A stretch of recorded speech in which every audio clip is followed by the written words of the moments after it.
ایوب علیہ السلام کو سیریا میں قوم سوران کی طرف بھیجا۔ ایوب علیہ السلام بہت زیادہ مالدار تھے۔ اللہ تعالیٰ نے انہیں بہت زیادہ نعمتوں سے نوازا تھا۔ ان کے پاس لا تعداد نوکر چاکر تھے اور بے شمار بھیڑ بکریاں تھیں۔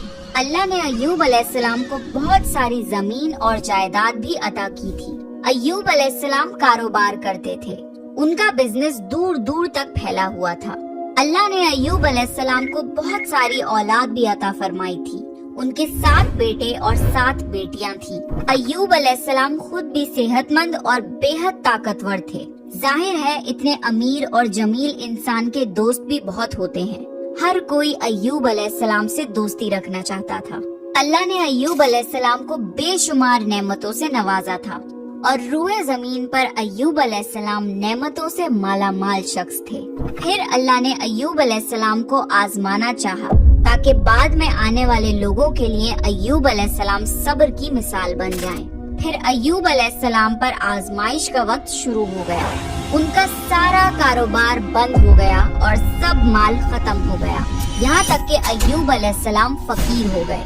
ایوب علیہ السلام کی زندگی ہی میں ان کی ساری اولاد مر گئی۔ اولاد کا کھو جانا بہت بڑا غم ہوتا ہے۔ ایوب علیہ السلام کے 7 بیٹے اور 7 بیٹیاں ان کے سامنے فوت ہو گئے۔ یہی نہیں، ان کے سارے جانور اور مویشی بھی ہلاک ہو گئے۔ اس کے ساتھ ساتھ ایوب علیہ السلام سے ان کی صحت بھی چھین لی گئی اور وہ شدید مرض میں بیمار رہنے لگے۔ بیماری اس قدر شدید تھی کہ ایوب علیہ السلام چلنے پھرنے سے بھی معذور ہو گئے، یعنی پیرالائز ہو گئے۔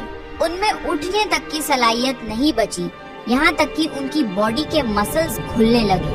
ایوب علیہ السلام کی آزمائش انتہا کو پہنچ گئی۔ اب ان کے سارے دوست ان کا ساتھ چھوڑنے لگے۔ انہیں یہ خوف تھا کہ یہ کہیں پھیلنے والی بیماری نہ ہو اور ایوب علیہ السلام کی بیماری انہیں بھی نہ لگ جائے۔ اس طرح سب دوست اور رشتہ دار ایوب علیہ السلام کا ساتھ چھوڑ گئے۔ ایوب علیہ السلام کی خدمت کے لیے بس ان کی بیوی رہ گئی۔ وہ بہت وفادار بیوی تھی۔ وہ ایوب علیہ السلام کی خدمت کرتی تھی، انہیں کھلاتی پلاتی تھی اور انہیں نہلاتی بھی تھی۔ پھر نوبت یہاں تک پہنچی کہ سارا مال بالکل ختم ہو گیا، بیچنے کے لیے بھی کچھ نہیں بچا تھا۔ پھر ایوب علیہ السلام کی بیوی نے لوگوں کے گھروں میں نوکرانی کا کام کرنا شروع کیا تاکہ کچھ کما کر لا سکیں اور اپنے شوہر کی دوائی اور خدمت پر خرچ کر سکیں۔ ایوب علیہ السلام پر یہ آزمائش 1-2 مہینے نہیں بلکہ پورے 12 سال جاری رہی۔ ایک روایت کے مطابق آزمائش کا یہ عرصہ 18 سال تھا۔ اللہ عالم۔ ایوب علیہ السلام اتنے لمبے عرصے تک صبر کرتے رہے۔ انہوں نے کبھی کسی سے شکوہ تک نہیں کیا۔ سال در سال ایسے ہی گزرتے رہے۔ ایوب علیہ السلام کی بیوی نے ان سے عرض کیا کہ آپ اللہ کے رسول ہیں، اگر آپ اللہ سے دعا کریں تو وہ آپ کی بیماری کو ختم کر دے گا اور آپ کے حالات کو بدل دے گا۔ ایوب علیہ السلام نے اپنی بیوی سے فرمایا۔ ان کی بیوی نے جواب دیا 80 سال۔ یہ سن کر ایوب علیہ السلام نے فرمایا، مجھے اللہ سے دعا کرتے ہوئے شرم آتی ہے، کیونکہ جتنا عرصہ خوشحالی میں رہا ابھی اتنا عرصہ بیماری اور تنگ دستی میں نہیں گزرا۔ اس لیے میں ابھی یہ دعا نہیں کروں گا کہ اللہ مجھے شفا عطا کر دے یا میری اس حالت کو بدل دے جب تک 80 سال نہ گزر جائیں۔ جس طرح میں نے ناز و نعمت میں 80 سال گزارے ہیں، اسی طرح میں 80 سال اس بیماری اور تنگ دستی پر صبر کرتا رہوں گا۔